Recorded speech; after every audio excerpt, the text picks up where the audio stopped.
start with the mechanism of evolution. What is the origin of this variation? What is the origin of the variation and how does the speciation occur? कि क्या कैसे variation होती है और speciation होता है new species का बनना कैसे होता है.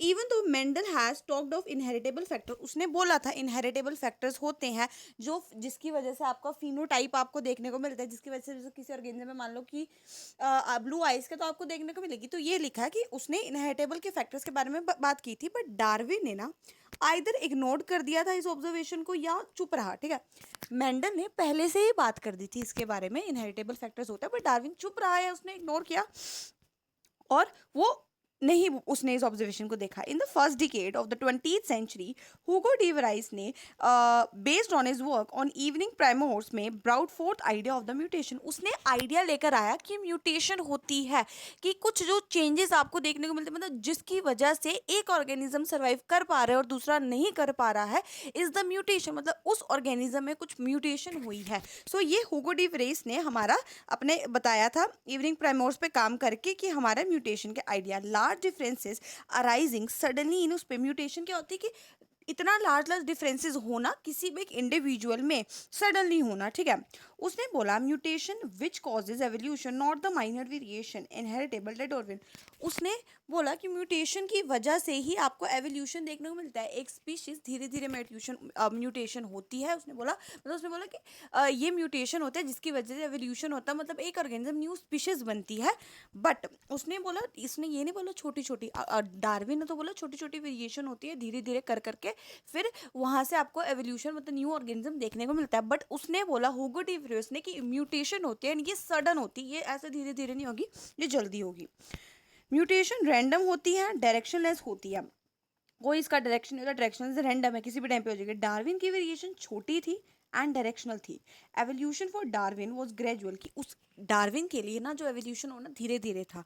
बट डी वराइस ने जो था ना उसने बोला कि म्यूटेशन स्पेशिएशन कराता है, इसको सोल्टेशन बोलता है. मतलब according to Darwin mutation gradual होती है, धीरे धीरे होती है, वो नहीं होती है, बट डायरेक्शनल होती है. बट हुगो डी वराइस ने जो था उसने बोला था ये रैंडम है, जल्दी जल्दी होगी, सडन होगी. एंड म्यूटेशन से ही क्या होता है, स्पेसिएशन होता है एंड इसको सोल्टेशन बोला जाता है. सिंगल स्टेप में लार्ज म्यूटेशन को होना सोल्टेशन बोलते हैं. Study in population genetic later brought some clarity. बाद में जब पॉपुलेशन जेनेटिक में स्टडी की गई तब ये आइडिया लेकर आया गया कि एक्चुअल में ऐसा होता है. सो क्या है, हुगो डी विरेस डी विराइज में हुगो डी विराइस ने बोला था कि म्यूटेशन जो होती है ना, ये म्यूटेशन कोस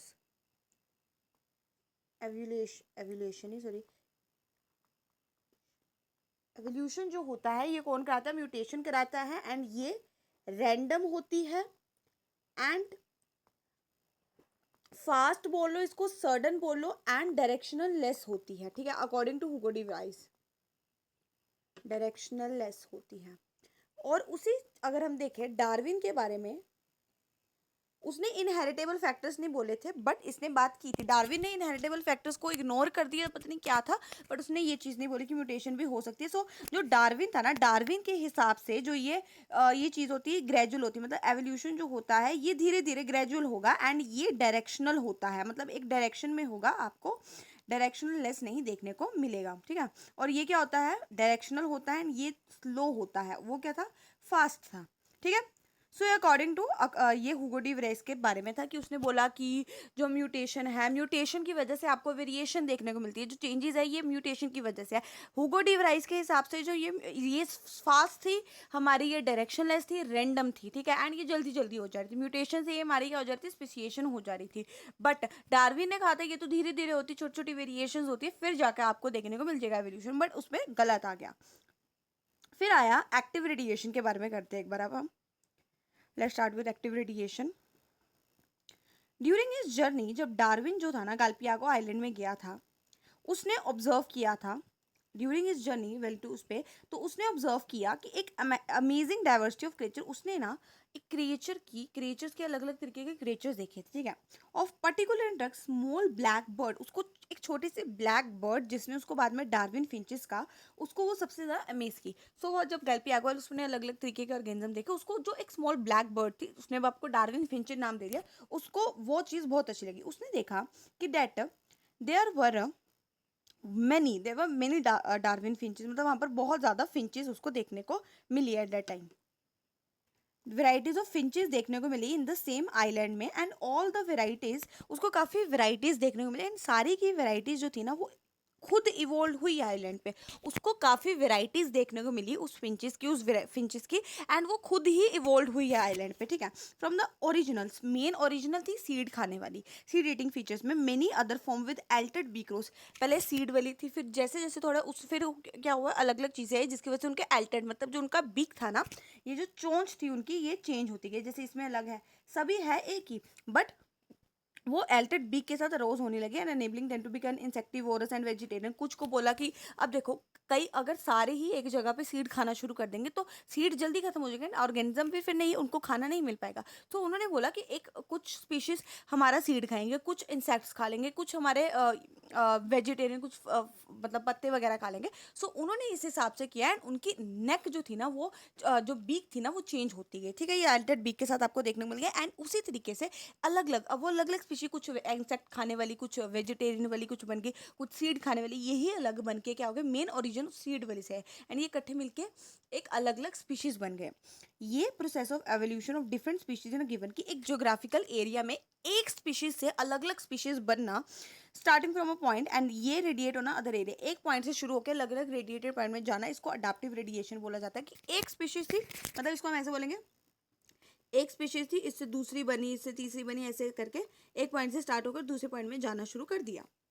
अडाप्टिव रेडिएशन कहा जाता है। डार्विन फिंचेस रिप्रेजेंट करते हैं one of the best example of this phenomena. Other example होता है ऑस्ट्रेलियन मार्सुपियल, एक मार्सुपियल से बन के अलग अलग बने, एंड वो अलग अलग जगह पर ज्योग्राफिकल एरियाज में जाना शुरू कर दिए। Number of marsupials each different from other evolve हुए थे इंसेस्ट्रल स्टॉक से, बट ऑल विद इन, उस पे कि जितने भी मार्सुपियल्स थे ना वो अलग अलग डिफरेंट थे, एक दूसरे से अलग थे, बट बने थे एक ही एनिमल से। बट ऑल और ऑस्ट्रेलियन आइलैंड के बीच में यही था, जो उसको डार्विन फिंचेस मिले थे वो उसी आइलैंड के बीच में थे, वो अलग अलग जगह पे थे, बट थे एक ही एनिमल से बने हुए थे। सभी का इंसेस्ट्रल जो था वो सेम था, बट अलग अलग जगह में जाकर वो हो गए, बट आइलैंड में ही थे, ऑस्ट्रेलियन आइलैंड में थे, तभी उसका नाम ऑस्ट्रेलियन मार्सुपियल पड़ा। when more than one adaptive radiation appear to be, किसी भी एक जो आइसोलेटेड ज्योग्राफिकल एरिया में एक से ज़्यादा अगर आपको ये देखने को मिल जाए ना उसको, तो उसको हम बोलते हैं कन्वर्जेंट, उसको हम कन्वर्जेंट बोल सकते हैं। अगर एक से ज़्यादा अडाप्टिव रेडिएशन किसी भी ज्योग्राफिकल एरिया, उसको अडाप्टिव रेडिएशन बोलते हैं। प्लासेंटल मैमल्स जो होते हैं ऑस्ट्रेलिया में, ये एग्जिबिट करते हैं रेडिएशन इन इन्वॉल्विंग, जो प्लासेंटल मैमल्स होते हैं ना वो ऑस्ट्रेलिया में एग्जिबिट करते हैं adaptive radiation involving placental mammal. अब आपको ऑस्ट्रेलिया में प्लासेंटल मैमल्स भी देखने को मिलेंगे, एंड ऑस्ट्रेलियन जो मार्सुपियल्स होते हैं वो भी देखने को मिलेंगे, which appear to be similar to the corresponding marsupial, ठीक है। अब जैसे मान लो कि मोल था, ये मार्सुपियल मोल है, ये प्लासेंटल है, ये ऑस्ट्रेलियन है। सभी का ओरिजिन अगर ये प्लासेंटल थे, ऑस्ट्रेलियन थे, ठीक है, बट सभी का काम एक ही है। इसको इसको भी बोल सकते हैं ना उस पर, कि हमारा मेन था कि काम करने का फंक्शन जिसका सेम हो उसको कन्वर्जेंट बोला जाता है, उसको एनालोगस बोला जाता है। मैं आपको पढ़ाऊंगी आगे। तो उसी तरीके से है कि फंक्शन सेम है, ये भी वही चीज़ खाता है, ये भी वही चीज़ खाता है, बट इसका ओरिजिन अलग है। ये प्लासेंटल मैमल से है, ये ऑस्ट्रेलियन मार्सुपियल से है। सो क्या पढ़ा इस पूरे के पूरे पैरे में, कि हमने बोला कि डार्विन जो था गालपियागो आइलैंड में गया, यही है। देखो एक ऑस्ट्रेलियन मार्सुपियल से कितने ज़्यादा एनिमल्स बनने शुरू हो गए, ठीक है। और ये जोग्राफिकल एरिया में आपको देखने में इसको अडेप्टिव रेडिएशन, हमने बोला डार्विन फिंचेस जब गया ना उसको काफ़ी ऑर्गेनिज्म देखने को मिले। सबसे ज़्यादा चीज़ उसको अच्छी लगी थी ब्लैक स्मॉल ब्लैक बर्ड, जिसने उसको नाम दिया डार्विन फिंचेस। फिंचेस आइलैंड पे ही बने थे। एक स्मॉल एक ओरिजिनल थी सीड खाने वाली, ओरिजिन सीड खाने वाली से हमारे धीरे धीरे करके अलग अलग जगह में वो फैलना शुरू हुआ। एल्टेड उनकी बीक, कुछ इंसेक्ट खाने वाले बन गए। उन्होंने क्या डिसाइड किया कि कुछ इंसेक्ट खाएंगे, कुछ ये खाएंगे, एंड वो अलग अलग स्पीशीज बनते गए, ठीक है। उनकी जो बीक थी वो चेंज होती रही, एंड वो अलग अलग स्पीशीज बनते रहे। सो इसी से हुआ कि एक मतलब एक स्पीशीज से अलग अलग स्पीशीज बनकर उस ज्योग्राफिकल एरिया में घूमना शुरू कर दिए, उस आइलैंड में बनने शुरू हो गए हैं, ठीक है। इसी को अडाप्टिव रेडिएशन बोलते हैं। हमारा ऑस्ट्रेलियन मार्सुपियल भी एग्जाम्पल होती है कि नंबर ऑफ मार्सुपियल एक दूसरे से अलग होते हैं, बट बने एक ही एंसेस्टर से होते हैं एंड वो ऑस्ट्रेलियन आइलैंड में ही होते हैं। और जब एक से ज़्यादा अगर आपको देखने को मिल रहे हैं, जैसे आपको ऑस्ट्रेलिया में प्लासेंटल मैमल्स भी देखने को मिलते हैं एंड ऑस्ट्रेलियन मैमल्स भी देखने को मिलते हैं। सी यहाँ पर है placental mammal and Australian marsupials वगैरह जो होते हैं ना, ये आपको देखने को मिलते हैं। दो अलग अलग आपको अडाप्टिव रेडिएशन एक में देखने को मिलते हैं, इसको कन्वर्जन कहा जाता है। ये Australian placental mammals and Australian marsupials, ये आपको मतलब ये चीज़ क्या होती है कि एक स्पीशीज से अलग अलग स्पीशीज में बन रहे हैं और वो उस जोग्राफिकल एरिया में क्या कर रहे हैं, वो मूव करना शुरू कर दे रहे हैं। इसको बोला जाता है adaptive radiation. Placental mammals, Australian marsupials हो गया ये। अगर एक से ज़्यादा अगर आपको देखने को मिल रही है, उसको क्या कहते हैं, उसको कन्वर्जन। मान लो कि ये देखो खान, सभी का फंक्शन सेम है। अगर ये आंट्स खा रहा है, ये भी आंट्स खाएगा, बट ओरिजिन इसका अलग है। ये प्लासेंटल मैमल से है, ऑस्ट्रेलियन मार्सुपियल से है। ठीक है, ये था हमारा इसके बारे में। Let's start with now Hardy Weinberg principle से नहीं करेंगे, पहले हम जो एविडेंसेस थे ना, जो मॉर्फोलॉजिकल जो थे, मतलब मॉर्फोलॉजिकल एविडेंस, जो एनाटॉमिकल होमोलोगस वो एविडेंस है, उन चीज़ों के बारे में पढ़ते हैं। पैलियोंटोलॉजिकल एविडेंस जो होते हैं, फॉसिल्स के एविडेंस होते हैं, उन चीज़ों के बारे में भी पढ़ेंगे। एम्ब्रोलॉजिकल एविडेंस भी होते हैं कुछ।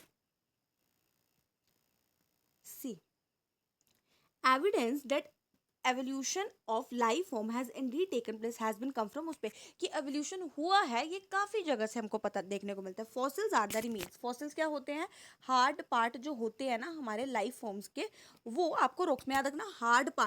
हार्ड पार्ट जो लाइफ फॉर्म्स के रॉक्स में आपको देखने को मिलते हैं।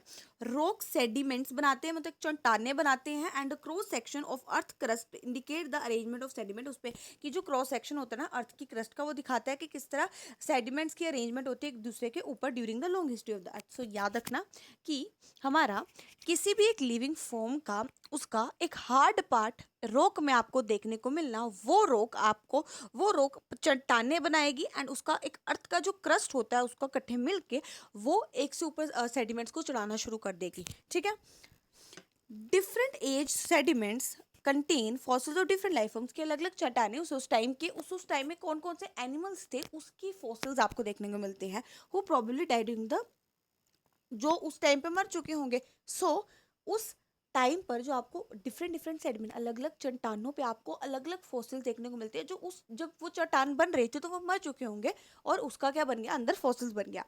कुछ अपेयर होते हैं सिमिलर टू द, कुछ ऑर्गेनिज्म जो आज के स्पीशीज है उसके सिमिलर होते हैं, याद रख लेना। सम अपेयर सिमिलर टू द, जो आज के स्पीशीज है उनके साथ सिमिलर आते हैं देखने में। दे रिप्रेजेंट करते हैं एक्सटेंट ऑर्गेनिज्म, ये एक्सटेंट ऑर्गेनिजम्स को भी रिप्रेजेंट करते हैं। ये मतलब जो ऑर्गेनिज्म अब एक्सटेंट हो चुके हैं ना, डायनासोर्स हो गया, ठीक है, इनको दिखाते हैं। Study of fossils in different sedimentary layers indicate करता है जोलॉजिकल पीरियड। अगर हम स्टडी करेंगे ना उस सेडिमेंट्स का, उन लेयर्स को सेगमेंट करेंगे तो वो बताता है किस जियोलॉजिकल पीरियड की हम स्टडी करें, उस पीरियड में वो ऑर्गेनिज्म, तो उस पीरियड की हम स्टडी कर रहे हैं। स्टडी हमें बताती है कि लाइफ फॉर्म्स वेरी करती है टाइम के साथ एंड कुछ लाइफ फॉर्म रिस्ट्रिक्टेड होती है, कि ये जो लाइफ फॉर्म्स होती है ना ये अलग अलग तरीके की वेरी करती हैं एंड कुछ लाइफ फॉर्म उसी टाइम पर आपको देखने मिलेंगे, फिर नहीं देखने को मिलेंगे। And new life forms have arise in different time में एंड वो इसको प्लेनोटोलॉजिकल एविडेंस बोलते हैं। सो फॉसिल्स का मिलना ही क्या होता है, प्लेनोटोलॉजिकल एविडेंस होते हैं। ये हमें बताता है कि किस तरह उस किस टाइम में कौन कौन से ऑर्गेनिजम्स थे, ठीक है, और किस अब कैसे बन चुके, कैसा अब आपको चेंजेस देखने को मिले हैं। अब do relate the method of radioactive and principle behind those उस पे, एंड इसको हम किस तरह कैलकुलेट करेंगे, रेडियो एक्टिव डेटिंग करके। सो याद रखना फॉसिल्स हार्ड पार्ट होते हैं हमारे लिविंग फॉर्म्स के, जो आपको रॉक में देखने को मिलती है। ये जो रॉक है ये क्या बनाती है, सेडिमेंट्स बनाती है। ये सेडिमेंट्स, अब देखो, अब अगर मैं सेडिमेंट्स है उनकी स्टडी कर रही हूँ तो उस अलग अलग जो एज का वो सेडिमेंट होता है ना, वो चट्टाने होती है, वो चट्टाने होती है जिस टाइम पे वो ऑर्गेनिज्म मर गया था। और जो अब एक्सटेंड कर चुके हैं वो जो फॉसिल्स हमें मिले वो आज के ऑर्गेनिज्म के साथ भी सिमिलरिटी शो करते हैं। तो इससे हमें ये चीज़ बताती है कि किस तरह लाइफ फॉर्म्स वेरी करती है, किस तरह चेंजेस आए हैं, कुछ एक्सटेंड कर चुके हैं, अब नई स्पीशीज आई हैं। सो इस चीज़ों से भी इसको प्लेनोटोलॉजिकल एविडेंस कहा जाता है। ये हमें बताती है किस तरह किस टाइम पर कैसे ऑर्गेनिज्म थे। हम क्या करते हैं, उस चट्टान को उसको देखते हैं, वहाँ से जो फॉसिल्स उसकी वो करते हैं, रेडियो एक्टिव डेटिंग करते हैं, हमें पता लग जाता है कितने साल पुराना है। सो इससे हमें पता लगता है कि कितना साल पुराना है, अब कैसे बन चुके स्पीशीज, ठीक है। Embryological support for evolution जो था was also provided by Ernest Haeckel based on the observation of the certain feature during the embryonic। मतलब embryological support ना ये Ernest Haeckel ने दिया था उसकी observation के ऊपर of certain features during embryonic stage to all। उसने बोला, मैं इसमें पढ़ाती हूँ कि था क्या, उसने बोला वर्टिब्रेट्स जो होते हैं ना वर्टिब्रेट्स के, अकॉर्डिंग टू हिम वर्टिब्रेट्स के कुछ फीचर्स, एक्चुअल में अगर मैं बोलूँ कि वर्टिब्रेट्स के जो एम्ब्रोए होते हैं ना, फिश, बर्ड, रिप्टाइल, सभी के जो एम्ब्रोए, मैमल्स देख लो, उनके एम्ब्रोए ना सेम होते हैं, ठीक है। और उसने बोला अकॉर्डिंग टू हिम, जो अब मान लो कि हमारे अंदर जो एम्ब्रोय स्टेज में हमारे अंदर गिल्स होते हैं, वो सिमिलर है जो हाई स्पीशीज के साथ, जो हाई प्लांट्स होते हैं ना, जैसे फिशेज में तो आपको through out his life gills देखने को मिलता है, बट हमारे टाइम पे होता है ना, हमारे टाइम पे गिल्स नहीं देखने को मिला।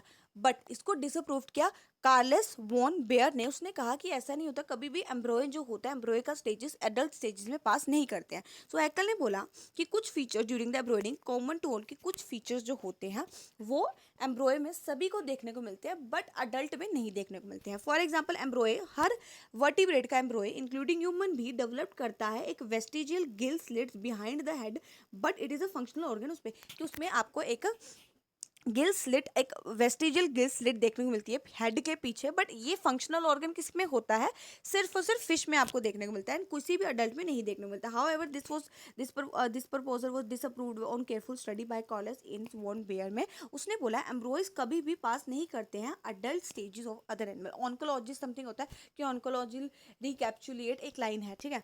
सो ये आपको मैं क्वेश्चन में करवा दूंगी कि इसने बोला, ऑनेस्ट ने, कि हमारे कुछ वर्टिब्रेट्स के जो एम्ब्रोय होते हैं ना, वो सेम होते हैं सारे, बट जैसे एग्जांपल हमारा गिल स्लिट आपको हर एडल्ट में, हर मैन, हर बर्ड्स, रिप्टाइल्स, मैमल्स, ह्यूमन में भी आपको देखने को मिलेगा, हर एम्ब्रोय में, बट ये फंक्शनल ऑर्गन तो सिर्फ फिशेज में है।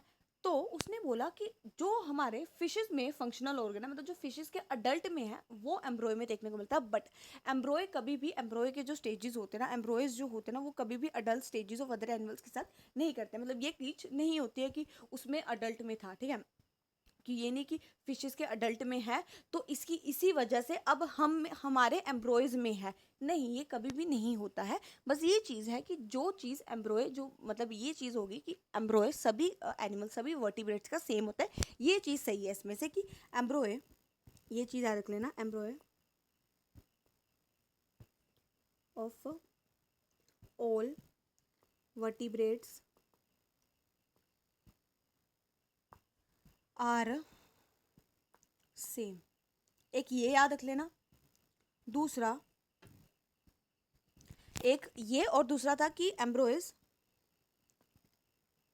Never pass through adult stage.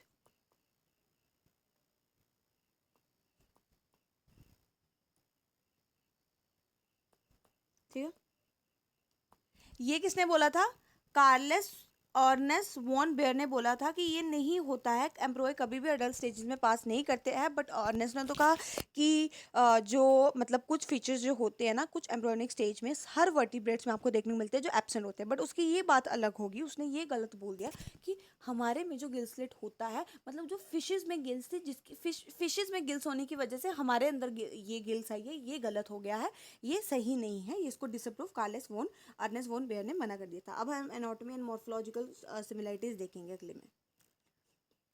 कुछ सिमिलरिटीज ना इंटरप्टेड हो सकती है वेदर टू शेयर, कुछ सिमिलरिटीज ना इंटरप्ट करती है कि वेदर कॉमन इंसिस्टर शेयर है या नहीं। फॉर एग्जाम्पल, वेल्स, बैट्स, चीता, ये सारे के सारे की सिमिलरिटीज होती हैं द पैटर्न, सभी की जो आगे वाली जो बाजू होती है, फोर लिम्स होती है, उनकी बोन सभी की सेम होती है, चाहे ये fore limb different different function perform करती है, but they have a similar anatomical structure, मतलब ये फंक्शन अलग है बट इसका एनाटॉमिकल स्ट्रक्चर सेम है। All of them as humerus, radius, ulna carpal, metacarpal phalanges होते हैं इनके फॉलिम्स में, बट ये एनिमल्स का सेम स्ट्रक्चर डेवलप्ड होता है along different different direction due to adaptation, due to, पर ये सेम स्ट्रक्चर अलग अलग डायरेक्शन में होता है क्योंकि अडाप्टेशन उनकी अलग अलग, उनको डिफरेंट डिफरेंट नीड्स होती है, इसको डाइवर्जेंट एवोल्यूशन बोला जाता है होमोलोगस को।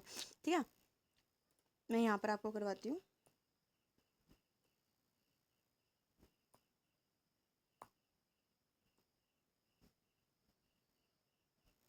ठीक है,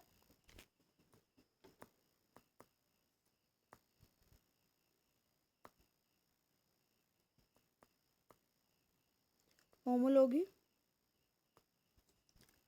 ये डाइवर्जेंट होता है, और इसमें होता क्या एक्चुअल में कि ओरिजिन सेम है, सेम ओरिजिन, ठीक है, ओरिजिन सेम है, बट फंक्शन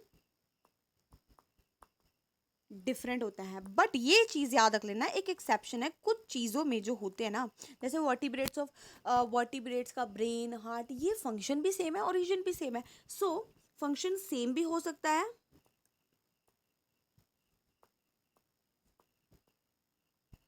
ठीक है, सेम भी हो सकता है, डिफरेंट भी हो सकता है। एग्जाम्पल,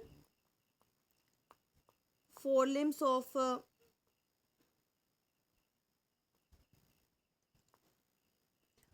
ऑफ बर्ड्स, मैमल्स हो गया, ठीक है, अलग अलग तरीके के। एंड आपको हार्ट एंड ब्रेन ऑफ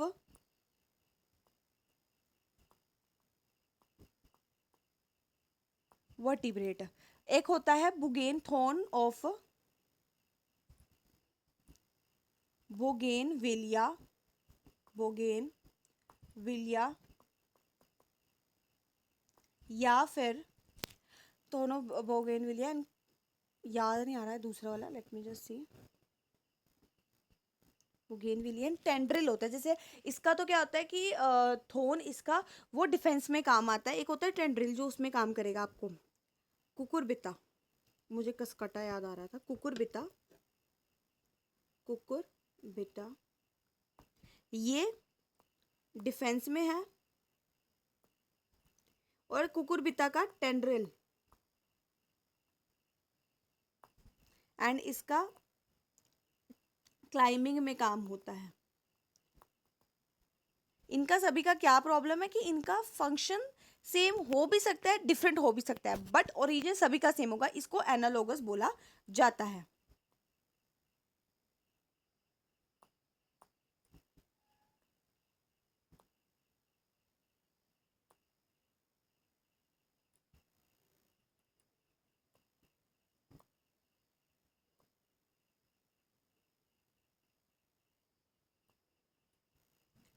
ठीक है, कुकुरबिता वगैरह के बारे में ये कर लिया। होमोलोगस के बारे में एनालोगस होता है, एनालोगस को ऐसे याद रख लेना, ए सी होता है, सो कन्वर्जेंट है। अब इसमें आपको बता देते थोन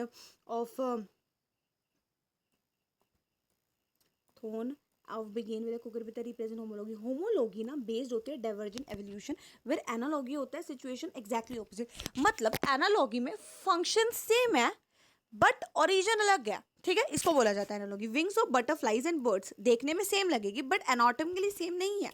स्ट्रक्चर एनाटॉमिकली सिमिलर स्ट्रक्चर नहीं है, बट ये परफॉर्म क्या करते हैं, similar functions, hence analogous is the result of convergent. So different structures evolving for the, उसमें क्या था कि ये जो सेम स्ट्रक्चर्स है ना, ये अलग अलग डायरेक्शंस में होते हैं क्योंकि adaptations need different different needs की वजह से। और इसमें होता है कि अलग अलग स्ट्रक्चर्स इवॉल्व होते हैं एक फंक्शन के लिए, hence having similarity. Other example of analogy क्या होता है, आइज ऑफ ऑक्टोपस, मैमल्स हो गया, flippers of penguins and dolphins हो गया। हम बोल सकते हैं सिमिलर हैबिटेट, एक जगह में रहने में भी ना सिलेक्शन हो जाती है एक सिमिलर अडाप्टिव फीचर्स की। मतलब अगर एक कोई ऑर्गेनिज्म एक जगह में रह रहा है तो उनके कुछ फीचर्स भी सेम होने शुरू हो जाते हैं, बट ठीक है, वो selection of the similar adaptive features in different groups of organism में, बट टुवर्ड द सेक्शन। अब देखो एक जगह में रहेंगे, चाहे उनका एनाटॉमिकली सेम नहीं है, बट उनका क्या होता है कि फंक्शन सेम हो जाते हैं क्योंकि एक जगह में रह रहा है। स्वीट पोटैटो एंड स्टेम वगैरह ये भी एग्जाम्पल है एनालॉगी का, ठीक है।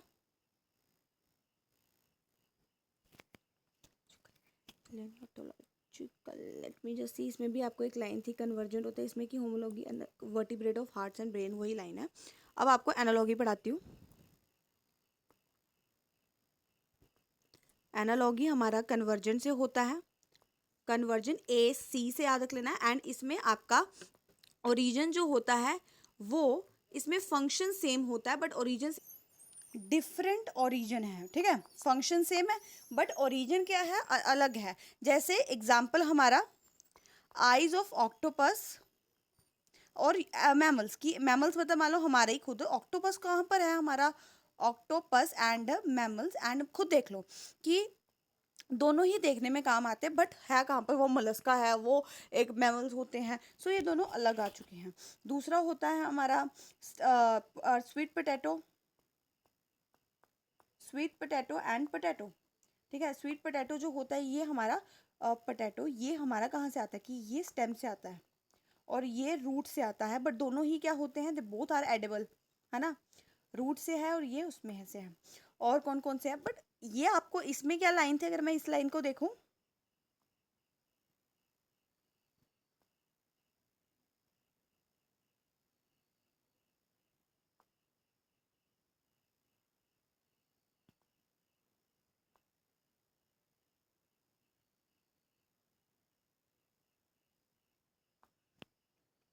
तो अगर मैं इसमें देखूं कि इसमें होमोलोगस में क्या चीज़ थी, कि अगर मैं होमोलोगस में था कि इन्होंने बोला कि ओरिजिन जो है ना सेम है, सभी एक ही जगह से आए हैं। जैसे अगर बुगेनविलिया जो था ना, एक्सिलरी बर्ड से निकला है दोनों के दोनों, बट फंक्शन सेम हो भी सकता है, नहीं भी हो सकता है, बट ओरिजिन सेम होगा। और होमोलॉगस से डाइवर्जेंट होता है। जैसे अगर मैं एग्जांपल दूं, फोर लिम्स जो बोन्स होती है ना हमारे फोर लिम्स की, उसमें radius, ulna, humerus, ulna, carpal, metacarpal सब कुछ होता है, बट फंक्शन अलग होता है। बर्ड, अगर हम इसमें एग्जाम्पल क्या कहते हैं, चीता वगैरह, बर्ड ना, अब चीता में उड़ने का काम करता है, चीता नहीं क्या कहते उसको,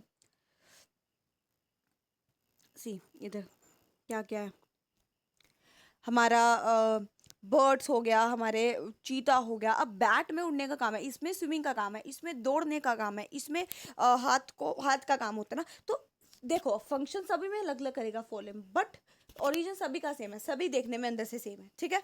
दूसरा हमारा आया कि हमारे ना एग्जाम्पल होता है इसका कि कुछ होते हैं कि सेम होते हैं, जैसे हार्ट हो गया, वर्टिब्रेट्स का ब्रेन हो गया, सभी का एक ही काम है, हार्ट का भी वो भी, ओरिजिन भी सेम है। सो कई चीज़ों में क्या होता है, सेम भी हो सकते हैं। दूसरा हमारा आया एनालॉगस, थोन्स ऑफ बुगेनवेलिया वगैरह हो गया, कुकुरबिता हो गया, दोनों ही एक्सिलरी बर्ड से आते हैं, बट वो थोन होता है एंड वो डिफेंस में काम आता है, एंड वो दूसरा वाला कुकुरबिता जो होता है वो हमारा जो डेंड्रिल होता है, मतलब वो क्लाइंबिंग में काम आता है। फिर आया होमोलॉगी जो होता है ना, वो डाइवर्जन के ऊपर होता है, एनालॉगी अलग होता है। एक होमोलॉगस में एक लाइन है कि अब ये सेम स्ट्रक्चर जो होते हैं ना, ये है, बट अलग अलग जो फंक्शंस होते हैं, ये अलग अलग अडाप्टेशन किसको किस चीज़ में काम करना है उस हिसाब से होते हैं, ठीक है। कि हमें कैसी सिचुएशन उस हिसाब से किस, तो अलग अलग स्ट्रक्चर सेम है सभी का, बट फंक्शन सिचुएशन के हिसाब से अलग अलग होगा। फिर आया एनालॉगस, एनालॉगस में हमारा फंक्शन सेम है, बट एनाटॉमिकली जो है वो डिफरेंट है। जैसे विंग्स बटरफ्लाई के, उसमें दोनों में उड़ने का काम करता है, बट अंदर में देखने में सेम नहीं होते हैं। इन्होंने बोला इस लाइन में कि हमारे ना, अगर आप एक सिमिलर हैबिटेट में रहोगे, सो सिमिलर हैबिटेट में रहने से भी फंक्शंस सेम आ जाते, कि अब उस सिमिलर हैबिटेट्स में रहने में डिफरेंट ग्रुप्स ऑफ एनिमल्स वो अलग अलग सेम फंक्शन की तरफ जाते हैं।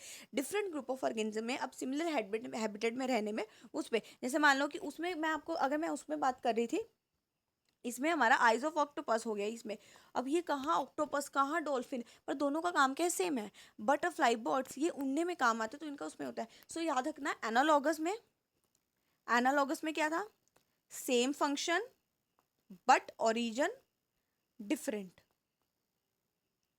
ठीक है, different origin.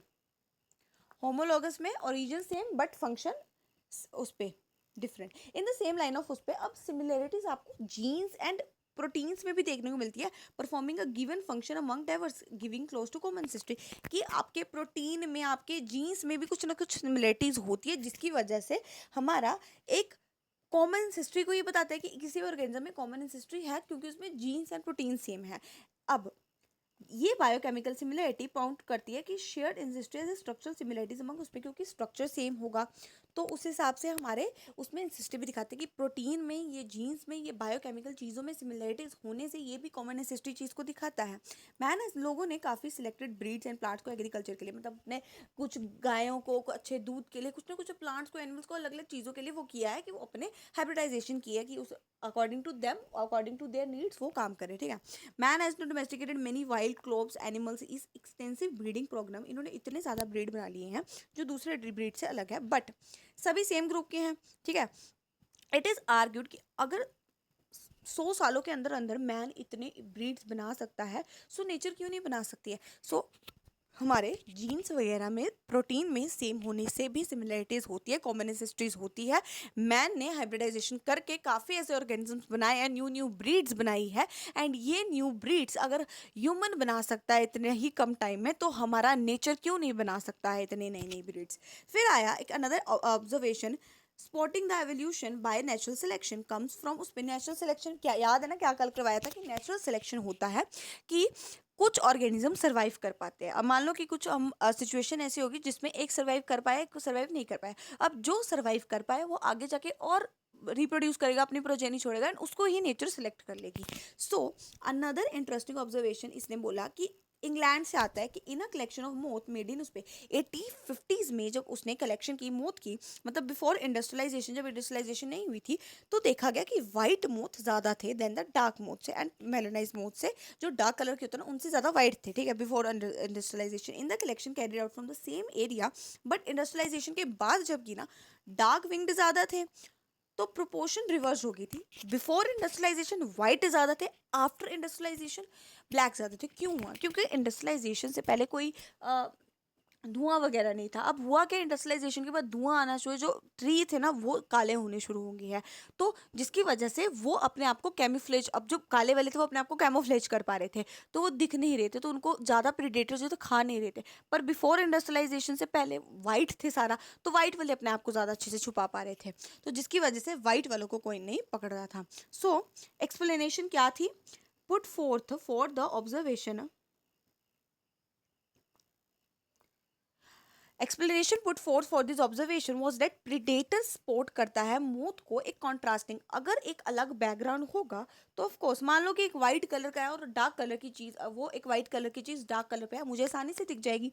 So explanation put for that predator spot कर सकता है against contrasting during post industrialization period में ट्री ट्रंक्स ने ना, जब पोस्ट इंडस्ट्रियलाइजेशन हुई ना, मतलब इंडस्ट्रियलाइजेशन हुआ, मतलब इंडस्ट्रियलाइजेशन आने से पहले, तो ट्री, जब इंडस्ट्रियलाइजेशन हुई तो ट्री ट्रंक्स ना डार्क थे, क्योंकि इंडस्ट्रियल स्मोक था उनमें, सूट्स वगैरह। तो इस कंडीशन में वाइट विंग मोथ सर्वाइव नहीं कर पाए थे। और मान लो काला है, ऊपर चिट्टा रखेंगे, चिट्टा मोथ आना शुरू हो गया, क्योंकि हमने बोला कि इंडस्ट्रियलाइजेशन की वजह से जो ट्रंक्स थे ना ट्री के, वो थे, वो काले होने शुरू हो गए, तो जिसकी वजह से वाइट मोथ अगर उसके ऊपर आएंगे तो प्रीडेटर को अच्छे से दिख जाएंगे, तो जिसकी वजह से प्रीडेटर को, वो प्रीडेटर वाइट वाले को खाता गया और ब्लैक बचता गया। सो डार्क विंग मोथ जो थे वो सर्वाइव करके, बिफोर इंडस्ट्रियलाइजेशन थी ग्रोथ थी एक वाइट कलर लाइकन की। होता क्या था, जहाँ पर पोल्यूशन ज़्यादा नहीं होता है ना, वहाँ पर लाइकन आ जाता है। लाइकन वाइट कलर का होता है, वो वाइट कलर के ऊपर उसने ट्री को कवर कर दिया, एंड इस बैकग्राउंड में वाइट विंग ना सर्वाइव कर पाएंगे बट डार्क नहीं कर पाएंगे। So they will not grow in area, याद रखना, लाइकन उस एरिया में ग्रो नहीं करेंगे जो पोल्यूटेड होती है। Moth that were able to camouflage themselves hide in the background, जो मोथ एबल कर रही थी अपने आप को कैमोफ्लाज करने की, वो सर्वाइव कर पा रहे थे।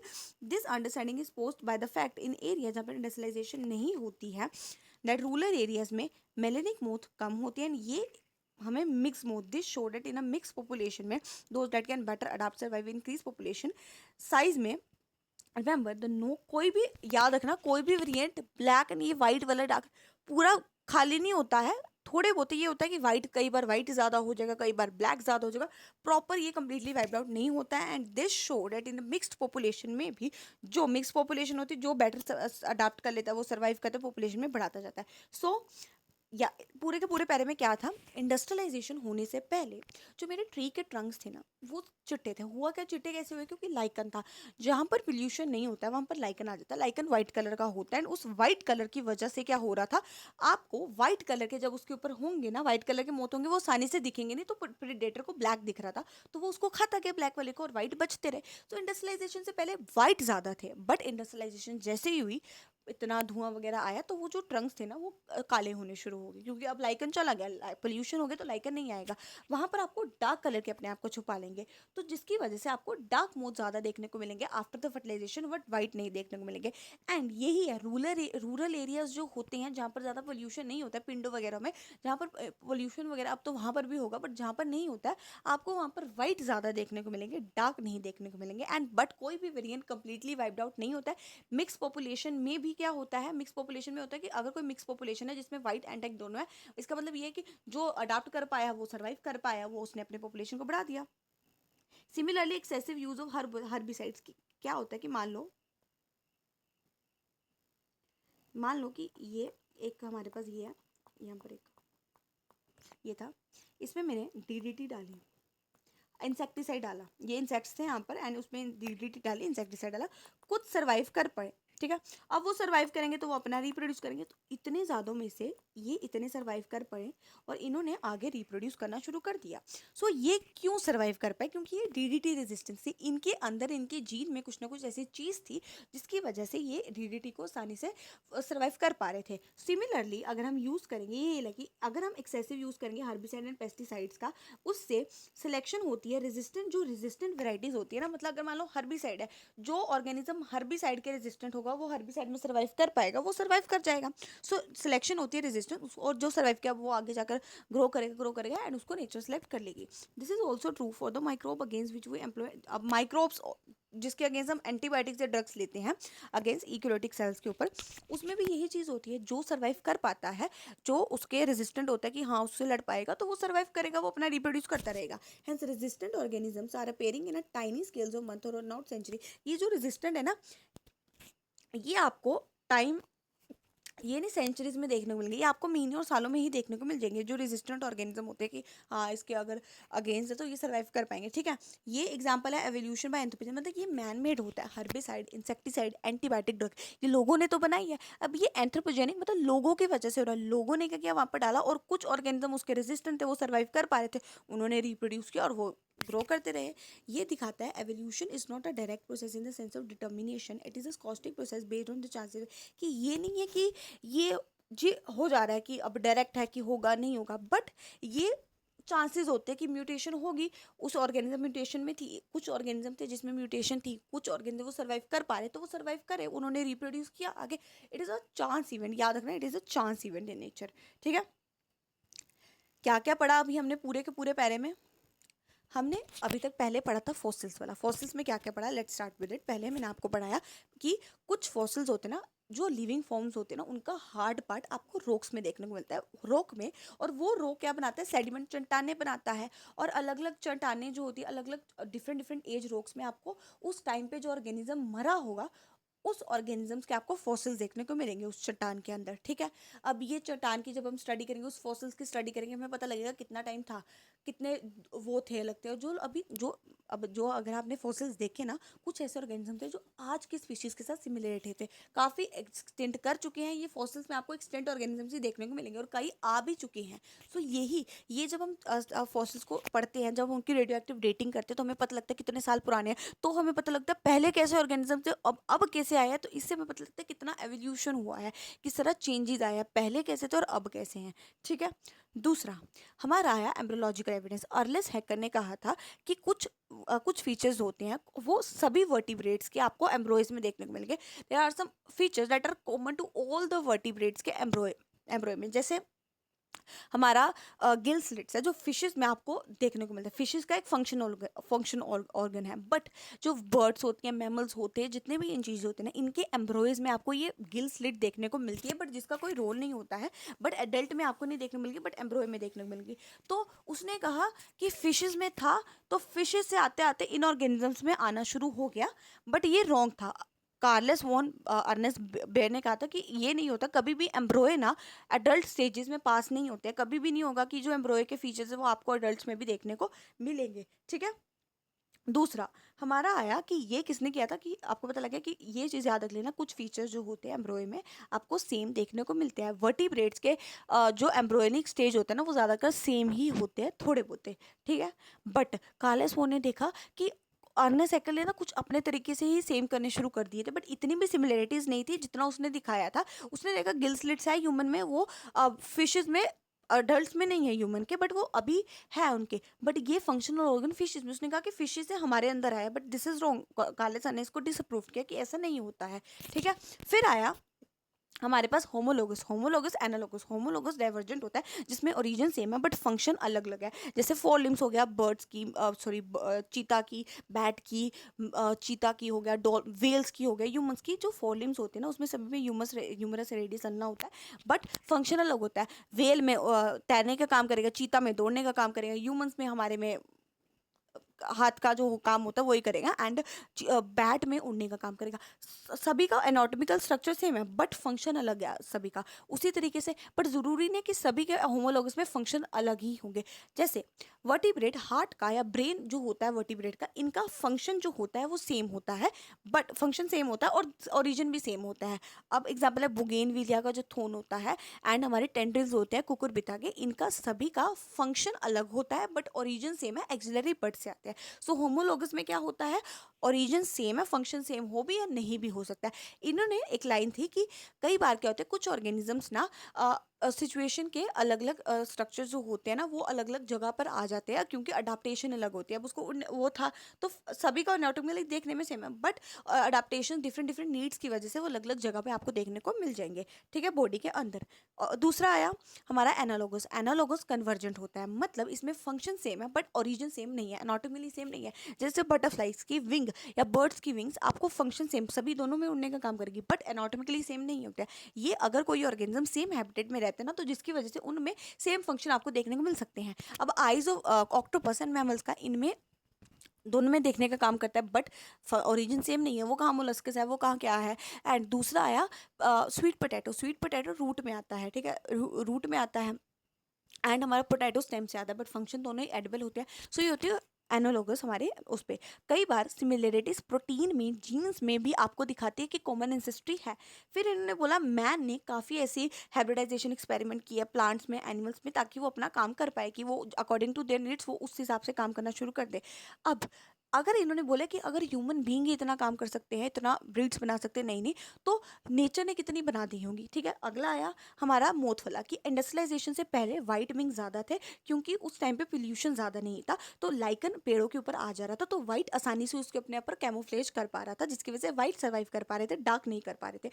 जब इंडस्ट्रियलाइजेशन हुआ तो वो जो ट्रंक्स थी वो डार्क होनी शुरू होगी, तो डार्क वाले आपको ज़्यादा दिखने शुरू हुए, वाइट वाले अपने आप को नहीं बचा पाए, तो वाइट वाले वो होंगे। रूरल एरियाज में आपको वाइट वाले ज़्यादा देखने को मिल गए, डार्क वाले कम देखने को मिल गए। अगर एक मिक्स पॉपुलेशन है जिसमें वाइट एंड डार्क दोनों अलग होते हैं, मतलब जो दो आर बेटर, जो फिट कर सकते हैं, मिक्स पॉपुलेशन होती है कि जिसमें आपको ना ही ज़्यादा है तो वो सर्वाइव के, जो ज़्यादा अडाप्ट कर सकते हैं वो सर्वाइव कर लेंगे और वो अपना रिप्रोड्यूस करते रहेंगे इन द मिक्स पॉपुलेशन में। जो अडाप्ट कर पाएंगे वो सर्वाइव करेंगे, रिप्रोड्यूस करते रहेंगे इन अ मिक्स पॉपुलेशन। कोई भी वेरिएंट, कोई भी डार्क एंड वाइट दोनों में से कोई कंप्लीटली वेरिएंट नहीं, वाइप्ड आउट नहीं हो जाता, कुछ ना कुछ तो रहेगा, थोड़े बहुत कम होती है उनकी पॉपुलेशन का साइज, वैसे सेम रहता है। फिर मैंने आपको पढ़ाया कि हर्बिसाइड्स हो गए, ये जो वीडिसाइड्स, कुछ ना जैसे मान लो कि एक रूम है उसमें मैंने इंसेक्ट्स थे, मैंने वहाँ पर इंसेक्टिसाइड डाला, अब हुआ क्या, कुछ ऑर्गेनिज्म अभी भी सर्वाइव कर पाए क्योंकि उनके पास रेजिस्टेंट थी, वो उसमें सर्वाइव, डीडीटी रेजिस्टेंट, वो सर्वाइव करते। तो इसी तरह कुछ ऐसे ऑर्गेनिजम्स होते हैं जो सर्वाइव कर लेते हैं। अगर मैंने एंटीबायोटिक, हर्बिसाइड, वीडिसाइड,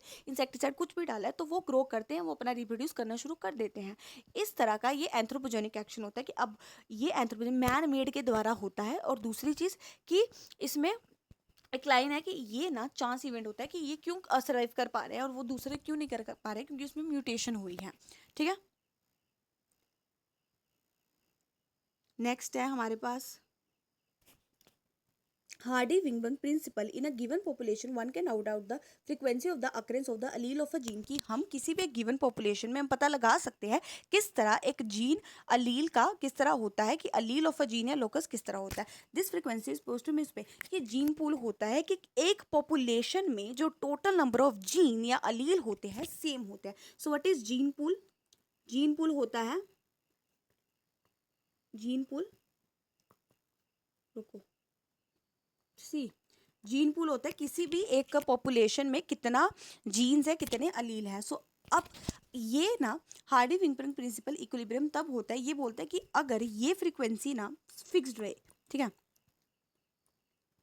ये frequency suppose to remain fix, ये जो जीन पूल है फिक्स होना चाहिए through the generation. Hardy Weinberg principle ने इसको स्टेट किया using the algebraic equation. This principle stated कि अलीलिक फ्रीक्वेंसी होती है किसी भी एक पॉपुलेशन में कितने अलील है और ये स्टेबल होनी चाहिए एंड कांस्टेंट होनी चाहिए एक जनरेशन पे, कि ये जो अलीलिक फ्रीक्वेंसी होती है, अलील्स कितने हैं, वो फ्रीक्वेंसी सेम होनी चाहिए, स्टेबल होनी चाहिए from generation to generation. And इसको जीन पूल, कितने जीन अलील होते पॉपुलेशन, ये भी कांस्टेंट होना चाहिए। इसको ही जेनेटिक इक्विलिब्रियम बोलते हैं। अगर किसी भी पॉपुलेशन में जीन पूल जिसको बोलते हैं total number of gene and Aleel is in a population या एलीलिक फ्रीक्वेंसी, ये अगर सेम हो तो इसको हम क्या बोलते हैं कि जेनेटिक इक्विलिब्रियम होता है। And sum total of allelic frequency is one, सभी एलीलिक फ्रीक्वेंसी का जो सम होता है ना उसको वो वन होता है, ठीक है। फिर आया इंडिविजुअल फ्रीक्वेंसी जो होती है, फॉर एग्जांपल कि पी एंड क्यू होता है डिप्लॉयड में, पी एंड क्यू, पी होता है डोमिनेंट वाला, इसमें जो भी लिखा है ना इसको मैं ये करवा देती हूँ कि पी होता है डोमिनेंट वाला, क्यू होता है रिसेसिव वाला। P and Q in a diploid and P represents the frequency of the allele and A frequency of A and in a population simply P square, ये होता है algebraic वाली equation. P square 2P homozygous होता है plus Q square होता है, ये homozygous dominant, homozygous recessive and ये हेट्रोजाइगस होता है कंडीशन, ठीक है।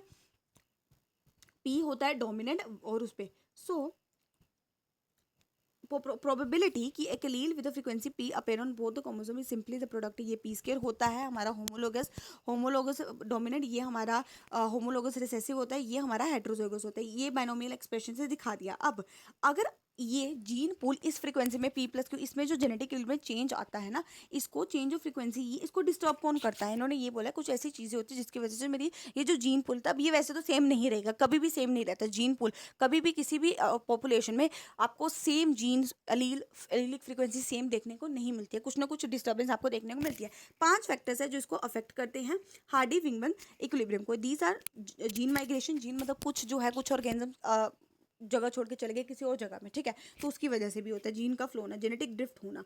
जेनेटिक ड्रिफ्ट होता है एक्चुअल में कि वहाँ पर कोई ना कोई मतलब कैलेमिटीज आ गई, नेचुरल कैलेमिटीज आ गई जिसकी वजह से कुछ ऑर्गेनिजम्स कम होते गए, इससे भी क्या होता है हमारा स्पीशीज सेम नहीं रहता, म्यूटेशन होना या जेनेटिक रिकॉम्बिनेशन, क्रॉसिंग ओवर और नेचुरल सिलेक्शन, और ये चीज़ें आपको देखने को म्यूटेशन होती ही होती है किसी भी एक पॉपुलेशन में, हमारी जेनेटिक क्रॉसिंग ओवर होती। सो याद रखना कभी भी किसी भी एक पॉपुलेशन में किसी में हमारी जो एलीलिक फ्रीक्वेंसी या जीन पूल होता है कभी भी कांस्टेंट नहीं होता, किसी भी सिचुएशन में हार्डी विंगबर्ग इक्विलिब्रियम पोजीशन नहीं आपको देखने को मिलती है क्योंकि ये चेंजेस होते हैं। So gene migration, gene flow, genetic drift, mutation and natural selection. जब migration of a section of a population, जब किसी भी एक जीन का सेक्शन ऑफ पॉपुलेशन का एक पॉपुलेशन एक जगह से दूसरी जगह में जाती है और पॉपुलेशन, तो इसको इससे क्या होता है कि इसका जीन माइग्रेशन बोला जाता है। Gene frequency change in the original में, ओरिजिन में भी चेंज होगी, जो ओरिजिनल थी जहाँ से गई है और जहाँ पर नहीं गया वो भी चेंज हो जाएगी। New gene allele added to the new population, these are lost from the old population, there would be a gene flow in this migration